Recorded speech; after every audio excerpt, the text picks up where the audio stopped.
नमस्कार दोस्तों, मैं हूं आपके साथ साक्षी और आप देख रहे हैं न्यूज हेल्पलाइन। काम का मिलेगा इनाम वरना राम राम। पीएम मोदी ने मंत्रिमंडल विस्तार से दिया यह बड़ा संदेश। प्रधानमंत्री नरेंद्र मोदी ने कैबिनेट का विस्तार और फेरअप दल कर कई सियासी संदेश दिए हैं। प्रधानमंत्री नरेंद्र मोदी ने केंद्रीय मंत्रिमंडल में बड़ी फेरअप दल कर मंत्रियों को जवाबदेह बनाने और केंद्र सरकार के कामकाज को दुरुस्त करने का स्पष्ट संकेत दिया है। जिस प्रकार से 6 कैबिनेट मंत्रियों समेत 12 मंत्रियों को हटाया गया है और 7 राज्य मंत्रियों को प्रोन्नत कर कैबिनेट मंत्री बनाया गया है, उसके पीछे साफ संदेश है कि अच्छा काम करने वालों के बहुत मौके हैं, लेकिन यदि प्रदर्शन पर खड़े नहीं उतरे तो फिर कैबिनेट में ज्यादा समय तक बने नहीं रह सकते। राजनीतिक जानकारों के अनुसार इस फेरअप दल के पीछे कई कारण जुड़े हो सकते हैं। यदि हालात सामान्य रहे होते तो बहुत पहले ही एक फेरअप दल हो चुका होता। अब पूरे 2 साल के बाद हो रहा है, इसलिए स्वाभाविक रूप से फेरअप दल बड़ा करना पड़ा।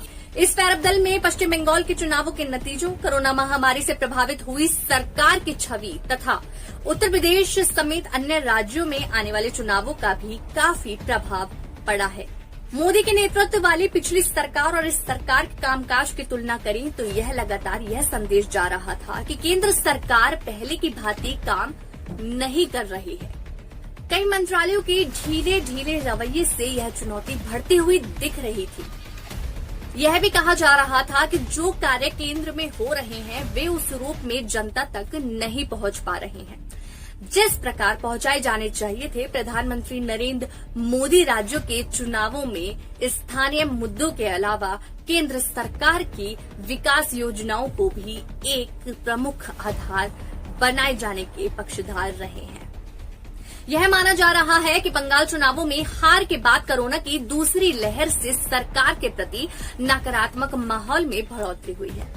इसे दूर करने के लिए हालांकि आने वाले दिनों में कई और कदम भी उठाने होंगे, लेकिन मंत्रिमंडल में बड़े बदलाव करने को एक बड़े कदम के रूप में देखा जा रहा है।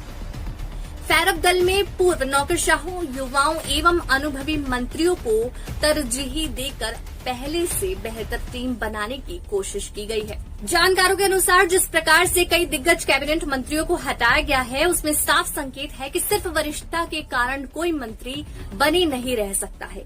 ऐसा लगातार दिख रहा है कि कई वरिष्ठ मंत्रियों में जवाबदेही की भावना घट रही है, इसलिए उन्हें बाहर का रास्ता दिखाया गया।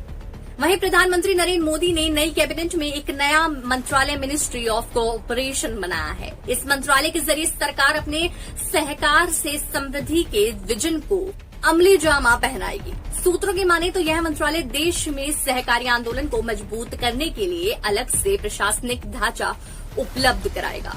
प्रधानमंत्री नरेंद्र मोदी इस नए मंत्रालय की जिम्मेदारी गृह मंत्री अमित शाह को सौंपी है। शाह यह अतिरिक्त जिम्मेदारी संभालेंगे। ऐसी और खबरों के लिए हमारे चैनल को लाइक करें, शेयर करें, सब्सक्राइब करें और देखते रहिए न्यूज हेल्पलाइन।